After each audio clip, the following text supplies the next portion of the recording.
আজকে আমরা আলোচনা করব আমাদের কি করলে টাকা জমাতে পারি। টাকা জমানোর ৫টি উপায়। প্রথমত দেখুন, আমরা প্রথমেই আয় ও ব্যয়ের একটা তালিকা করে নিতে পারি যে আমাদের আয় কত আর ব্যয় কতটা আছে, কত খরচা আছে সেটা। তারপরে ভাবতে পারি যে কোন খরচাটা সেভ করা যায়, মানে কোনটা না করলেও আমাদের কোনো অসুবিধা হবে না। এটা করতে পারি।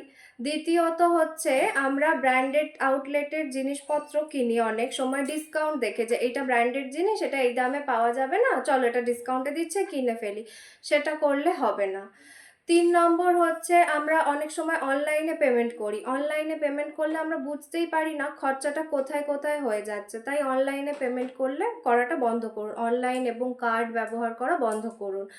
৪ নম্বর হচ্ছে আমাদের যখন আমরা খরচা করি ভাবি ৳১০০, মানে ৳১০০ করে আমরা দিনে হয়তো ৪ বার ৫ বার বা বহুবার আমরা খরচা করি, ভাবছি এ তো ৳১০০ খরচা করছি। কিন্তু অতবার ৳১০০ করে মানে সারাদিনের খরচাটা আপনি জুড়লে বুঝতে পারবেন কত খরচা আপনি করছেন সারাদিনে।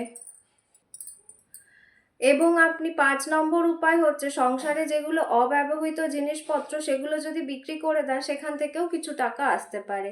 এগুলো একটু যদি ফলো করেন তাহলে দেখবেন আপনারা টাকা পয়সা অনেকটাই সেভিংস করতে পারবেন।